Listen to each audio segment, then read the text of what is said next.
안녕하세요. 오늘 5월 12일 수요일입니다.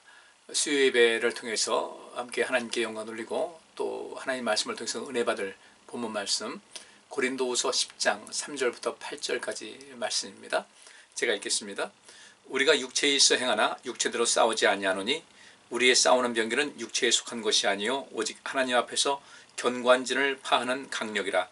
모든 이론을 파하며 하나님 아는 것을 대적하여 높아진 것을 다 파하고 모든 생각을 사로잡아 그리스도에게 복종케 하니 너희의 복종이 온전히 될 때에 모든 복종치 않는 것을 벌하려고 예비하는 중에 있노라.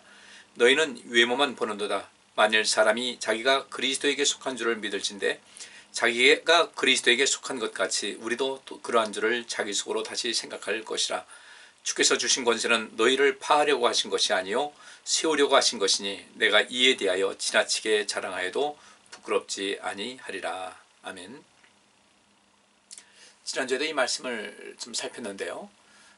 바울이 추구하는 것은 이 고린도 교회가 하나님 앞에 온전히 서고 또 하나님 말씀 앞에 온전히 서서 하나님 나라를 구하고 하나님의 의를 이 세상에 실현할 수 있는, 그래서 하나님께서 이 세상을 향하신 모든 뜻을 함께 동참하고 나누는 것에 목적이 있었어요. 그런데 이 고린도 교회에 좀 불량한 사람들이 있어서 이런 것을 자꾸 이제 하나님께서 원하신 것 뜻을 파하고 또 그 길을 방해하고 또 많은 사람들을 그리스도에게로부터 떨어지게 하고 시련에 빠지게 하는 이런 일이 있었다는 것이죠. 그래서 이 바울이 전에도 말씀드린 대로 이 고린도 교회에 대해서 나는 사도다라고 이야기한 것은 뭐 자기 자신의 어떤 신분을 과시하려고 하거나 또 어떤 자기의 권위를 내세우려고 하나 그런 뜻은 전혀 없었어요.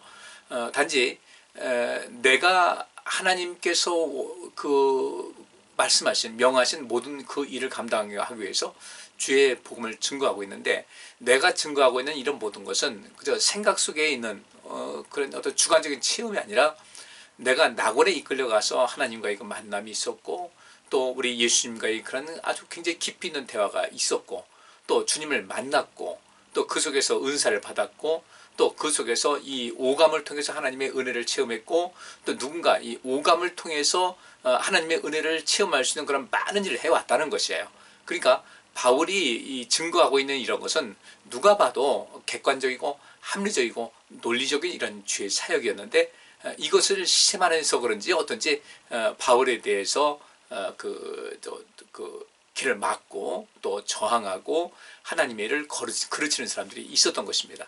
그래서 바울이 이에 대해서 이제 많은 이야기를 했어요. 물론 강한 어조로 얘기한 것도 있지만 그 내용보다는 부드럽게 어쨌든 그들을 칭찬하고 격려하고 세우고 있지만은 이제 이 고린도 교회에 보낸 두 번째 편지의 말미에서 보면 조금 강하고 단호하고 분명한 어조로 이야기를 하고 있습니다. 그래서 바울은 이제 그들의 그 잘못된 것을 빨리 돌이키라고 이야기를 합니다. 왜 그런가? 뭐 여기서 이렇게 바울을 대적하는 이런 사람들이 교회에 뭐 평범한 사람이겠어요? 근데 교회에 어떤 말을 하면은 그 말이 좀 뭔가 먹힐 수 있는 그 위치에 있는 사람들, 이 고린도 교회에 상당한 어떤 영향력을 끼칠 수 있는 그런 사람들 중에 몇몇이 이런 일을 행하다 보니까 바울이 염려도 되고 또 그 속에는 좀 차가운 사랑에 근거한 어떤 분노랄까요? 이런 것이 자리하고 있는 겁니다. 그럼에도 불구하고 바울은 이들을 경고하고 또 이들을 책망하고 이들을 바른 길로 인도하는 그런 과정 속에서 이렇게 얘기합니다. 우리가 육체에 있어 행하나 육체대로 싸우지 않겠다. 나도 육체를 입고 있으니까 일반적인 보통 사람들이 다 느낄 수 있는 여러 가지 감정 다 느낀다는 거죠. 그리고 우리가 느끼는 여러 가지 감정이라든지 생각은 그 자체로 이것이 같이 판단할 수 있는 것은 아니에요. 그것이 우리가 갖고 있는 생각이라든지 마음이라든지 이건 어찌 보면 가치 중립적인 거예요. 돈이 선한 데 쓰이면 선한 것이고 악한 데 쓰이면 악한 거예요. 마찬가지로 어떤 이 돈이라는 것도 가치 중립적인 것인데 이것을 어떻게 활용하는 것인가 굉장히 중요한 것이죠. 탈무드에 기록된 대로 이 새가 사람의 머리 위로 왔다 갔다 할 수는 있지만은 머리 위에다 둥지를 틀게 할 수는 없지 않냐 하는 이야기대로 이런저런 생각을 많이 할 수가 있고 이런저런 감정적인 그런 흐름이 있을 수가 있지만은 그런 모든 것을 결국 통제하는 거 또 이것을 온전케 하는 것은 누구인가? 우리 자신이 할 일이라는 거예요. 그런 면에서 바울도 나도 사람이라서 때로는 인간적인 생각 또 인간적인 어떤 분노 이런 것이 있지만은 나는 그렇게 어떤 그 잘못된 것에 쓰이도록 내 생각을 치우치지 않게 하겠다. 어떤 감정을 그런데 휘둘리지 않겠다. 결국 이 내가 갖고 있는 생각과 또 내가 갖고 있는 이런 모든 감정적인 요소도 하나님을 기쁘시게 하고 또 내가 나 자신에게도 유익하게 하겠다는 거예요. 그 생각이 필요 없는 생각, 왜곡된 이런 인지 구조를 갖게 되면 제일 고생하는 것은 자기 자신이에요. 불필요하게 오해를 많이 하고 또 그 속에서 오해하다 보니까 마음 상하고 그래도 우울하고 분노가 불필요한 분노가 생겨서 다투기도 하고 이런 많은 것이 있으니까 바울은 내가 내 인생을 살아가는 가운데 비록 나는 육체적인 인간, 육체를 갖고 있는 사람으로서 우리가 육체를 갖고 있다는 건 우리 다 뇌를 갖고 있잖아요. 그러니까 뇌를 갖고 있기 때문에 여기서는 숱한 생각과 감정의 흐름이 있지만은 나를 해되게 하고 나를 힘들게 하는 그런 모든 것은 내가 사절하겠다는 거예요. 그리고 하나님께서 원하시는 방법으로 나 자신도 스스로 통제하고 그러니까 그 갈라디아서 5장에 나오고 있는 성령의 열매에서 제일 끝에 이제 마지막에 절제의 열매가 나와 있죠. 뭐 그 열매는 서열이 없습니다. 서열이 없이 다 우리에게 필요한 것이고 동등한 가치가 있는 것인데 그 절제의 열매가 있는데 이 절제라는 것은 셀프 컨트롤이에요. 자기 스스로를 통제할 수 있는 그런 능력입니다. 어떤 것을 뭐 억지로 참고 꼭 무슨 절제한다 그러니까 금욕적인 생활 이런 것을 생각하는데 그것이 아니라 숱한 조건 속에서 가장 의미 있고 가장 가치가 있고 가장 하나님께서 기뻐하실 만하고 누군가에게 유익을 주시는 그런 방향으로 나를 만들어갈 수 있는 셀프 컨트롤이라는 겁니다. 이 여러분들 그 자동차 운전할 때 엔진도 조작하고 우리가 발로써 뭐 전자장치하고 하는데 결국 이 방향을 어디로 갈까 하시는 것은 우리가 보통 핸들이라고 하죠. 원래 핸들이라는 것은 맞지 않습니다. 원래는 스티어링 휠이라고 해요. 스티어링. 그러니까 이 조향장치인데 조정한다. 방향을 조정하는 그 조향장치인데 이 절제의 열매는 바로 우리 자신에게서 가장 선하고 아름다운 것을 해서 내 마음과 생각을 조정할 수 있는 조절할 수 있고 또 컨트롤할 수 있는 그런 능력을 말하고 있습니다. 바울은 그 절제의 열매를 그 셀프 컨트롤 자기 자신을 자기 통제력을 발휘해서 하나님께서도 기뻐하실 만하고 자기의 이야기하는 이런 모든 것이 보다도 합리적으로 보다도 논리적으로 보다도 설득될 수 있는 그런 길을 택하겠다. 그리고 이 고린도 교회를 안정시켜서 지금 주님의 그 뜻을 벗어난 마치 고라와 나단과 다비랑과 그 온과 같은 그런 사람들의 위치에 있지 말고 다시금 하나님께 본교회에 돌아오게 하려는 바울의 마음이 담겨 있습니다. 그러면서 나는 내가 싸우는 병기는 이 병기라고 이야기하고 있어요. 이게 영적인 전쟁이기 때문에 이것은 뭐 어떤 그 전쟁을 하는 그런 것이 아니잖아요. 뭐 총과 칼을 가지고 전쟁하는 그런 것이 아니라 바울이 말하는 우리의 싸우는 병기라는 것은 그 고린도 교회를 어지럽게 하는 그런 사람들 뒤에는 그 배후에는 사단이 있는 것이고 또 그 어지럽게 하는 사람들은 분명히 인생에 무언가가 있습니다. 왜 그렇게 어지럽게 할까? 그 사람의 삶의 배경을 보면 되는 거예요. 그래서 우리는 우리 삶의 배경이 어떻든지 간에 그것을 긍정적으로 그 발산시킬 수 있고 또 긍정적으로 작용할 수 있는 그런 힘을 가져야 돼요. 바꿔 말하면 이것을 그 승화라고 하는 이런 그 방어 기제가 있습니다. 많은 아픔이 있고 슬픔이 있고 힘든 그런 과거 역사가 있다 할지라도 그것을 가지고 어떤 그 에너지를 삼고 있는 거예요. 그러니까 지금 말하면 어떻게 했어요? 재활용이라는 거 있죠. 재활용. 폐기 보통 가정에서 이건 쓰레기야 쓸 수 없어. 그래서 내놓는데 그것이 뭔가 재활용이 된다. 그래서 재활용이 리사이클이라고 하잖아요. 다시 돌리는 거예요. 유용한 가치로. 우리의 인생도 역시 마찬가지. 그렇게 살아갈 수 있어야 돼요. 내 아픔이 있다. 내 삶의 과거에 어떤 어두운 과거가 있다. 좀 힘든 것이 있다. 그거 뭐 부끄러울 필요 없잖아요. 뭐 내가 일부러 그렇게 한 것도 아니잖아요. 내가 다 보니 인생 살다 보니 그런 환경에 노출 수 있었는데 그 속에서 벗어나서 광채를 봤다. 바울이 그랬잖아요. 바울이 예수 믿는 사람들 핍박했어요. 그것을 예수님께서는 직접적으로 말씀하시기를 나는 네가 핍박하는 예수다. 이럴 때 바울은 그 속에서 나는 예수님을 핍박해서 하나님께 엄청난 죄를 저질러서 그래서 가룟 유다와 같이 스스로 목숨을 끊는 그런 것이 아니라 이곳에 깨달았으니까 내가 그동안 율법에 대해서 잘못 알았던 것이 무엇일까를 알았던 거예요. 무엇이 잘못됐다는 것을 바둑 다 두고 나서 이제 이긴 사람이나 진 사람이나 복귀를 하죠. 그 사람들은 머리가 뛰어나요. 그 바둑판을 꽉 채울 만큼 바둑돌이 있는데도 불구하고 그들은 처음부터 자기가 어디로부터 나서 그 돌을 놓은 순서를 끝까지 순서를 다 알고 있더라고요. 바울도 돌아본 거예요. 돌아보면서 이게 내가 잘못된 길을 갔었구나. 그러면 이제 어떻게 될 것인가? 난 끝장났다 주저앉는 것이 아니라 나는 이제를 만회할 기회를 찾아야 되겠다. 이제 새롭게 새로운 것을 알았으니 이제 나도 새로운 길을 걸어가고 또 주님께 진 그 빚을 내가 갚아야 되겠다. 그래서 그 빚이 뭐였어요? 나는 사랑의 빚을 너무 많이 졌습니다. 근데 이 사랑의 빚은 나를 힘있게 하는 것이었습니다. 그래서 로마서에서 사랑의 비대에는 아무런 빚도 지지 말자. 이런 이야기가 나오게 되는 거예요. 우리 삶 속에서 우리 성도님들 삶을 좀 가만히 돌아보시면서요. 이제는 우리가 인생을 살아가는 가운데 주님께서 기뻐하시는 모든 것을 온전케 하는 그런 것이 되겠다. 그래서 오늘 이 바울이 말하는 것이 우리의 싸우는 병기는 육체에 속한 것이 아니요 오직 하나님 앞에서 견고한지를 파하는 강력이라. 여러분 잘 아시다시피 여리고성을 정복하는데 그 육신의 병기를 가지고 싸울 수가 없는 것이었어요. 이스라엘 백성들은 뭐 군사로서 잘 훈련되거나 부장된 사람도 아니었고 하나님께서 그것을 여리고성을 무너뜨릴 수 있는 것이었는데 그 무너뜨리는 것이 무엇이었는가 봤더니 하나님 말씀에 순종하는 것이었어요. 그 방법 알려주지 않습니까? 하루에 한 번씩씩 여리고성을 돌아라. 마지막 7일째는 7바퀴 돌아라. 함성을 치르라. 무너진 거예요. 이것이 하나님 방법이에요.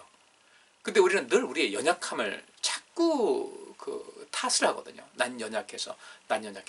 이스라엘 백성들은 어떻게 여리고성을 이길 수가 있겠어요? 이길 수 없었던 거예요. 하나님께서는 이기게 하시는 거예요. 우리 뒤에 우리 배경에 그 강력한 힘을 가지신 하나님께서 계시다는 거. 그래서 바울이 말하기를 내가 싸우는 병기는 어떤 육체에 속한 대로 육체의 방법대로 내가 치고받고 해가지고 거기다 막 퍼붓고 뭐 저주하고 뭐 이런 것이 아니라 모든 것을 파하는 하나님 앞에서 하나님 앞에서 견고한진을 파하는 강력이라. 그 어떤 것도 무너지지 않을 수 없는 그 막강한 힘, 하나님께서 주시는 힘으로 모든 것을 하겠다는 것입니다. 그래서 그는 그런 힘을 가지고 어떤 일을 했냐면 5절에 모든 이론을 파하며 하나님을 아는 것을 대적하여 높아진 것을 다 파하겠다. 사람이 많이 공부하는 것도 좋고 이론 공부하는 것도 좋지만은 그것이 하나님께도 또 자신에게도 다른 사람에게도 유익한 것이 되어야 되는데 그 지식이 사람들을 망가뜨리는 이런 경우가 왕왕 있어요. 권력을 줬더니 그 권력 가지고서 더 사람들을 고통스럽게 하더라. 재물이 있더니 그 재물 가지고 더 사람들을 마음 아프게 하더라. 지식을 줬더니 그 지식 가지고 장사하면서 사람들을 더 좌절감에 빠지게 하더라. 이게 잘못된 거죠. 그러니까 바울은 그겁니다. 지금 이 고린도 교회를 어지럽게 하는 사람들도 자기 나름대로 논리가 있지 않겠어요. 난 이래서 바울이 싫다. 난 이래서 어떻다 하는 이야기가 많이 있는데 그것이 하나님께서도 인정하실 만하고 모든 사람들이 맞아 할 수 있는 것이면 되잖아요. 근데 그게 안 되고 있다는 거죠. 안 되고 있으니까 바울이 하는 말이 바로 그겁니다. 그런 잘못된 모든 이론을 파할 것이다. 그리고 하나님을 아는 그것을 대적하여 높아진 것을 다 파하겠다. 이것은 뭐예요? 하나님을 아는 지식을 가로막는 어떤 모든 교만함을 무너뜨리겠다는 거예요. 이건 일반적인 이 세상에서 전쟁하는 그 어떤 병기 그런 것은 아니죠. 뭐 이 세상 무기 많습니다. 지금 북한이 핵무기를 갖고 있는데 그래도 우리나라에는 뭐 북한이 핵무기를 가진 것만큼 다른 것은 몰라도 북한 자체를 괴멸시킬 수 있는 그런 무기, 핵무기는 아니어도요. 북한 자체를 괴멸시킬 수 있는 그런 무기를 갖고 있기 때문에 북한의 핵무기는 미국도 이제 그 위협을 느끼고 있고 이제 주변 일본도 또 이렇게 또 중국도 소련도 이제 러시아도 위협을 느끼고 있는데 북한과 우리와의 그 관계를 본다고 할 때는 우리는 굳이 이 북한을 괴멸시킬 때 핵무기는 필요 없다는 거죠. 뭐 북한은 그러겠죠. 뭐 남한을 괴멸시키는데 이 뭐 핵미사일 핵을 쓰면 끔짝난다. 핵이 아니어도 북한을 괴멸시킬 수 있는 그런 그 무기가 우리나라도 상당히 있거든요. 그러니까 어떤 것은 현무사인가요? 그거는 땅속 그 일단 땅에 떨어지게 되면 땅속 100m까지를 먼저 파고 들어갑니다. 계속해서 어떤 그 열 반응에서 그 순간적으로 뭐 엄청난 속도로 이게 땅에 떨어지면서 그것이 지하 100m까지 쭉 파고 들어가 가지고 거기서 폭발을 하니까 북한에서 아무리 그 지하에 갱도를 만들고 거기에 그 은시설 벙커를 만든다 할지라도 살아남을 수는 없다. 그러니까 어떤 경지 그 서로 억제력은 이제 가지고 있다는 것이죠. 세상에선 그런 거 있지만은 우리 하나님 있는 사람들은 그런 건 아니잖아요. 그러니까 그런 데서 하나님을 가로막는 모든 그 하나님을 아는 지식을 가로막는 모든 교만을 무너뜨리겠다는 겁니다. 우리 안에 있는 교만을 좀 조심하셔야 돼요. 사람들은요 어쨌든 교만이라는 것은 다 갖고 있기 때문에 그리고 그렇게 함을 통해서 하나님을 아는 지식을 가로막는 모든 교만을 무너뜨리고 그리고 모든 생각을 사로잡아서 그리스도에게 복종시킬 것이다 라고 이야기를 합니다. 6절에 이런 얘기를 해요. 너희의 복종이 온전히 될 때 모든 복종치 않는 것을 벌하려고 예비하는 중에 있노라. 그래서 바울이 이 고린도 교회를 향해서 이야기를 합니다. 하나님께로 돌아오라는 거예요. 돌아와라. 이건 똑같습니다. 모세가 고라와 다단과 아비람과 온 이 하나님을 대적하고 모세를 대적하는 그 무리들이 있었는데 마지막에 최후 통첩을 해요. 거기 머물러 있지 말고 살고 싶은 사람은 거기서 그 무리들에서 나오라고 이야기를 합니다. 나오라고 이야기했고 근데 거기서 이제 나오는 사람 좀 있었겠죠. 그리고 여전히 버티는 그들에겐 하나님께서는 산채로 그들을 땅을 벌려서 그들 그 속에 빠지게 하고 바로 합쳐서 그냥 생매장이 된 거예요. 하나님 너무 잔인하시다. 아니죠. 그들에게 충분한 기회를 주셨음에도 불구하고 그렇게 하지 않으니까 그들은 오히려 이 썩은 사과 상자 속에 썩은 사과와 같아서 자기만 썩어가면 좋은데 다른 것도 썩어가게 하는 거예요. 그렇게 심판하지 않을 수밖에 없었다. 우리는 어떤 대상인데 내가 복받을 대상이냐 아니면 심판받을 대상이냐를 깊이 생각하셔야 돼요. 특별히 이 공동체라는 것은 이 교회라는 것은 공동체고 이 공동체에 해되게 하는 그 행위는요 아주 굉장히 심각하게 그 문제가 됩니다. 여러분 우리 이 성경에서 아나니아와 사피라 사건도 마찬가지였어요. 그때는 모든 사람들이 자기 있는 것을 내놓고 함께 나누고 또 공유하고 베푸는 이런 아름다운 것이 있었는데 그 사람도 어떤 명예를 위해서 그 자기 땅을 팔고 일부만 갖다 드리는 것 같으면서도 다 드린 것 같이 자기 이제 권위와 체면을 생각한 거였어요. 그 초대교회 어떤 질서를 흐트러뜨리는 이런 것이었기 때문에 그들은 죽음으로 그 대가를 치를 수밖에 없었던 겁니다. 그러니까 우리 성도님께서도 교회의 이 어떤 모든 질서와 이 흐름 이것을 불필요하게 어떤 자기 인간적인 생각 때문에 그것을 가지고 이러쿵저러쿵 한다는 거예요. 사람이니까 뭐 그런 말 할 수 있어요. 근데 그 한 말에 대해서는 책임을 질 수밖에 없다는 사실을 꼭 인식하셔야 돼요. 그러니까 이 모세도 그렇게 고라를 중심으로 해서 이제 많은 사람들이 또 당을 짓고 모세를 대적하고 하나님을 대적할 때 그때 나오라고 최후 통첩을 했는데도 불구하고 나오지 않은 사람들은 심판받은 거예요. 마찬가지로 바울이 하는 얘기가 그겁니다. 너희의 복종이 온전히 될 때에 모든 복종치 않은 것을 벌하려고 예비하는 중에 있노라. 그 고라의 사건과 똑같습니다. 이제 가서 이 말씀, 이 고린도 교회에 보는 이 편지를 통해서도 그렇고 또 직접 가서 내가 하나님 말씀을 증거할 텐데 이때에 그 모든 것을 살펴서 회개하는 사람들은 온전히 또 하나님께서 받아주시겠지만 그렇지 않은 사람에 대해서는 어떻게 될 것인가 벌하려고 예비하는 중에 있노라. 이거 바울이 벌하는 것은 아니에요. 하나님께서 심판하실 것이라는 거죠. 마지막 기회를 이들에게 주기 위한 그런 그 시도를 하고 있음을 바울이 이야기를 하고 있습니다. 그래서 이제 거기서 한편 비껴가서 이제 바울이 7절에 이런 말씀을 해요. 너희는 외모만 보는도다. 만일 사람이 자기가 그리스도에게 속한 줄을 믿을진데 자기가 그리스도에게 속한 것 같이 우리도 그러한 줄을 자기 속으로 다시 생각할 것이라 그랬습니다. 자꾸 사람들 겉모습만 본다는 거예요. 바울이 그렇게 뭐 멋진 옷을 뭐 입는다거나 뭐 그런 건 아니었던 것 같아요. 전에 내려오는 이야기를 보면은 바울의 그 겉모습은 별로 그렇게 두드러진 것이 없었다. 그저 이 어깨는 이렇게 아주 축 처지고 다리는 O자형 자리에 다리에다가 뭐 얼굴은 개성이 강했겠죠. 그리고 뭐 그렇다고 해서 썩 사람에게 호감이 가는 그런 모습도 아니었고 아마 그래서 그가 더 율법 그 연구에 몰입했을지 모르겠죠. 그런 것이 하나의 조건이 돼서 예수님께서도 이 이사야서 53장에 있는 말씀은 거기에 아름다운 것도 뭐 어떻게 특이한 것도 뭐 흠모할 만한 것도 없었다.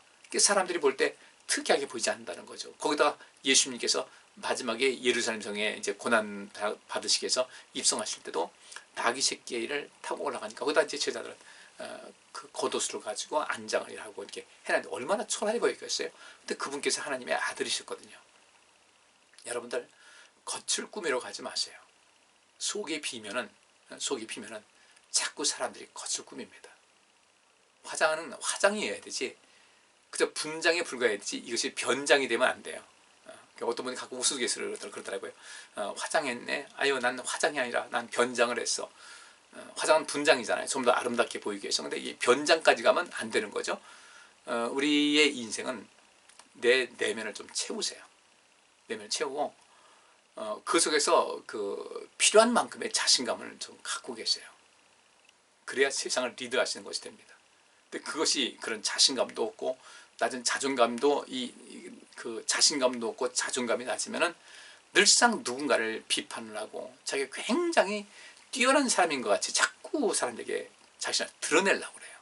그냥 가만히 있어도 그 실력 있고 능력 있는 사람은 나타나게 돼 있어요. 그 자체에서 보여지거든요. 그러니까 아까 말씀드린 고라와 그 함께했던 그 무리들은 다른 것이 아니죠. 우리도 이런 대단한 존재인데 우리를 왜 무시하느냐. 그러니까 무시당했다는 생각이 드니까 화가 나게 되고 화가 나니까 자꾸 이렇게 누군가를 대적을 하는 거예요. 누가 무시했다. 내가 무시당할 사람 아니면은 그냥 있으면 되는 겁니다. 그렇잖아요. 우리의 아주 합당할 만큼은 자신감과 자존감도 있어야 되고 또 자존심도 있어야 되고 이런 것을 가질 수 있어야 텐데 그런 것이 부족한 사람들이 자꾸 교회에서 그 문제를 야기시키는 거예요. 여러분들 인생 살다 보면 그렇잖아요. 꼭 교회만이 아니잖아요. 일상 사회생활 속에서도 항상 뭔가 자꾸 자기 자신을 드러내려고 하고 나타내려고 하고 과시하려고 하는 사람들 보면 그 속에 깊은 열등감이 있어요. 또 이 분노가 아주 극심한 사람들이 있어요. 이 분노가 아주 심한 사람들이 있는데 이 분노 심한 것도 다른 것이 아니에요. 그 속에서 분명히 그 속에도 하나님께서는 어떤 능력도 주셨고 재능도 주셨는데 그런 것은 별로 중요시하지 않는 거죠. 내게도 이런 것이 있다고 그럼 살아나가면 되는 건데 그것을 자기가 자신 인정을 못해요. 자신감이 뭐예요? 나는 나를 믿는다는 거 아니에요. 그죠? 지나친 자신감도 문제지만은 그 합당한 자신감은 인생을 살아갈 때 힘있게 세상을 살아나가는 거예요. 여러분들 밥 잘 먹을 수 있는 자신감이 있어요? 없어요? 있죠. 그렇기 때문에 밥 먹을 때 긴장하지 않아요. 안 그래요? 어떻게 밥 먹을 때마다 긴장하는 분 계세요? 근데 제 형님이 제 작은 형이 어렸을 때부터 이제 목에 약간의 기형적인 것이 있었어요. 그래서 많이 아프고 고생을 했는데 얼마 전에 만나니까 그러더라고요. 이게 이 목 척추 이 경추라고 하죠. 이게 좀 이렇게 똑바르지 않고 이렇게 좀 휘어 있으니까 자기 기도나 이 식도도 거기에 맞춰서 이렇게 휘었을 거 아니에요. 그러니까 이 식사를 할 때 가만히 어떤 데 보니까 음식을 삼키는데 조금 힘들어해요. 그래서 아니 왜 좀 힘이 드냐 했더니 이것이 그전 같지 않고 좀 그러네. 병원 갔더니 지금 이렇게 좀 약간 휜 것이 있어서 그렇다고 좀 더 좋은 큰 병원 가서 한번 알아보라고 했는데 우리 일반적으로 볼 때는 그런 거 힘들어하지 않잖아요. 일반 평범한 보통 사람들은 그런 자신감을 우리 일상생활에서 곳곳에 좀 심어 놓으라는 거예요. 내가 부족함이 있게 된다. 내가 부족함이 느껴진다. 채우면 되잖아요. 속된 말로 난 가방끈이 짧아서 여러분들 이 교육이라는 것은 공식적인 교육이 있고 공식적인 교육이 있어요. 바꿔 말하면 형식적인 교육, 비형식적인 교육이 있는데 밥상머리 교육은 무엇입니까? 비공식적이고 비형식적인 교육이에요. 그러니까 일상생활에서 가르치는 거예요. 근데 우리가 꼭 공식적인 교육, 형식적인 어떤 교육 이런 것에서 내가 부족하다. 여러분들 우리가 이 세상에서 그런 것에 학력이 좀 안 된다고 할 때 지금 그것을 보완해서 자기의 모든 것을 채울 수 있는 그런 시스템이 잘 돼 있잖아요. 그렇잖아요? 그래서 검정고시가 왜 있습니까? 그런 기회를 놓친 사람들에게 그렇게 인생을 자신 있게 살아갈 수 있도록 이렇게 하라고 주는 거잖아요. 근데 이것을 안 합니다. 이 나이에 내가 창피해서 어떻게 하냐고. 창피한 것보다는 자신감을 갖고 사는 것이 훨씬 나은 거죠. 그러니까 좀 시도를 하시라고요. 하시면 돼요. 참 인생 사는 거 만만치 않습니다. 그 조은산이라고 요새 인터넷에서 얼굴 드러내지 않는 어떤 농객이 있어요. 근데 그분이 한번 글을 썼는데 그런 얘기를 하더라고요. 자기는 그 강남에 살았는데 강남 부자들과 함께 그 같이 학교를 다니면서 공부 좀 잘했던 것 같아요. 그것이 참 힘들었다 그러는데 문득 저 자신이 또 오버랩 되는 거예요. 저 어렸을 적에 참 가난했어요. 가난했고 또 학교에서 집도 멀었고 해가지고 걸어서 1시간 그러니까 하루에 그 중학교도 이 시험 봐가지고 들어가야 될 때 정말 시간이 돈이라고 시간이 싸움이었는데 1시간을 아침에 걸어서 학교 가고 또 1시간 집에서 걸어서 집에 가는 것을 2시간 걸으니까 도무지 집에서 공부할 시간이 없더라고요. 집에 가면 학교에서는 이제 그때 전등도 없으니까 이제 여름 같은데 어두고 어떻게 좀 보낸단 말이죠. 그럼 그때 가가지고 여름 같은 데는요 한 8시 가까이 돼서 학교 끝나면 집에 가면 9시예요.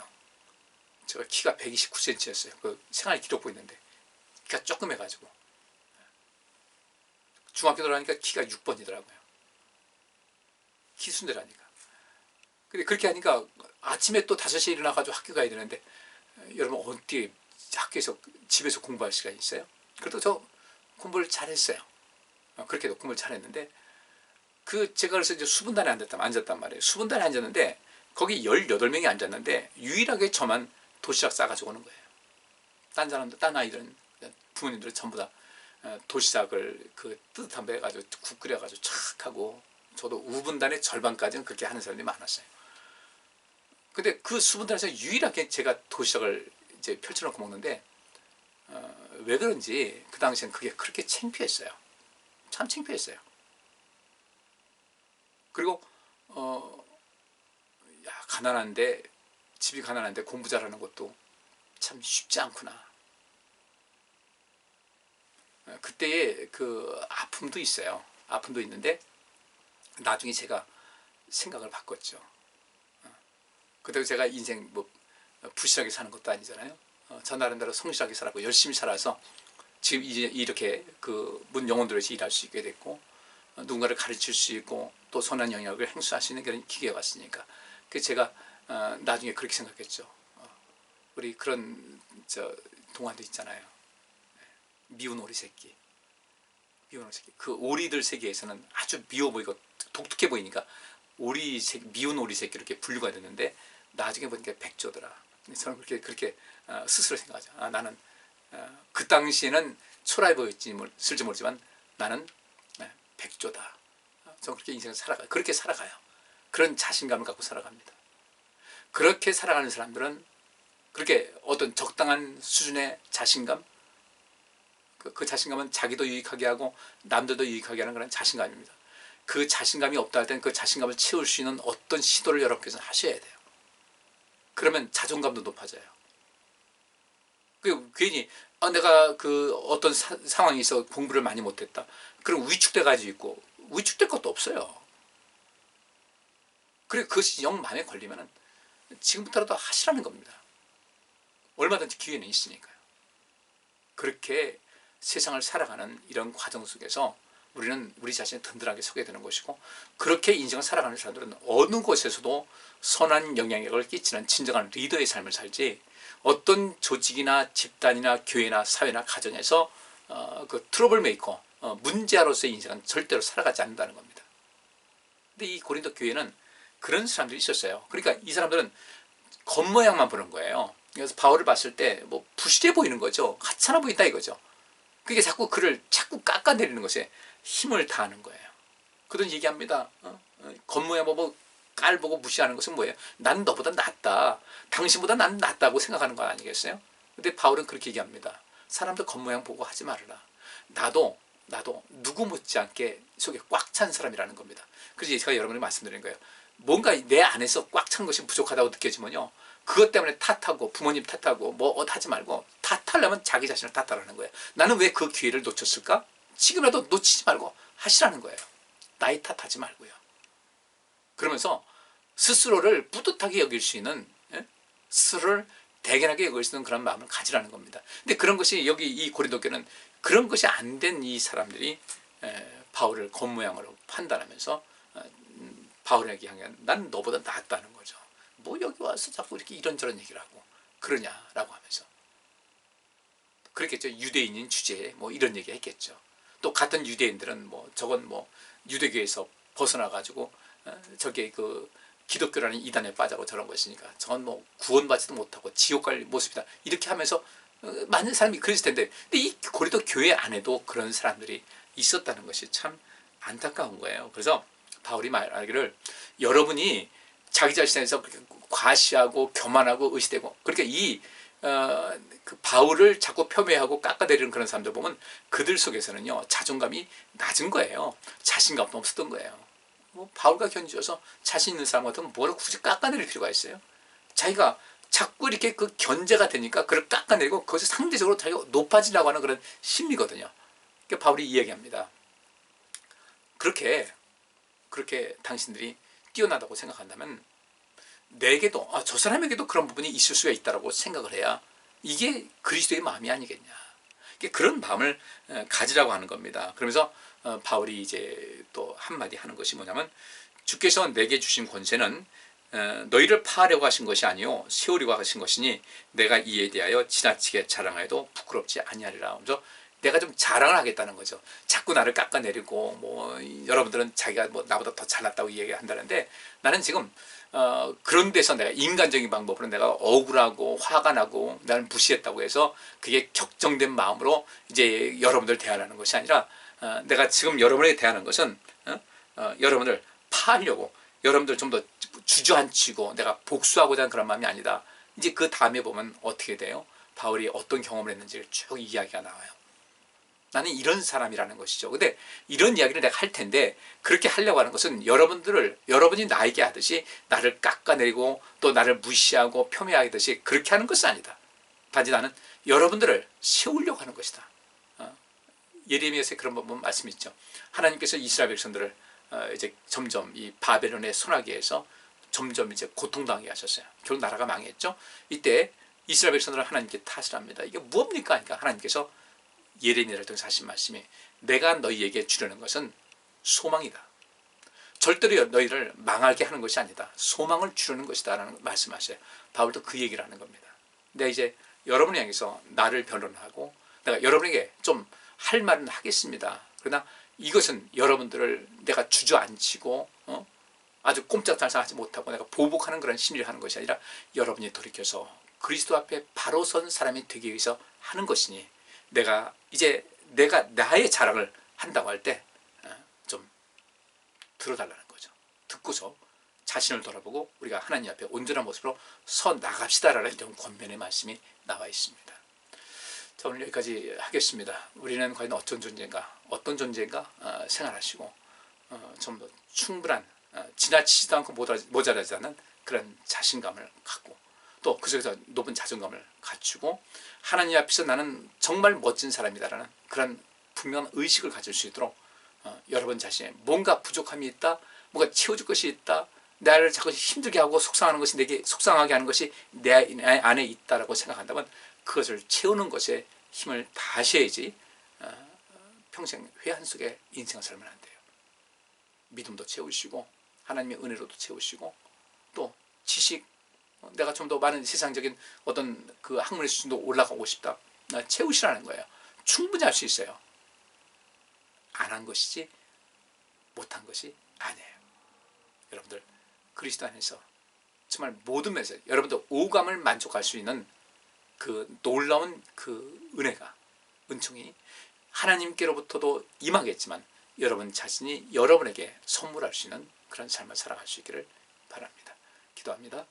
하나님, 말씀 살폈습니다. 이 말씀 속에서 깨달은 것 마음속에 두고 우리가 더욱더 성장하여 하나님을 기쁘시게 하고 세상에 선한 영향력을 끼칠 수 있고 나 자신도 높은 자존감의 삶을 살아갈 수 있도록 도와주옵소서. 예수 그리스도 이름으로 기도하옵나이다. 아멘. 예, 수고하셨습니다. 늘 은혜로운 시간 지내시길 바랍니다.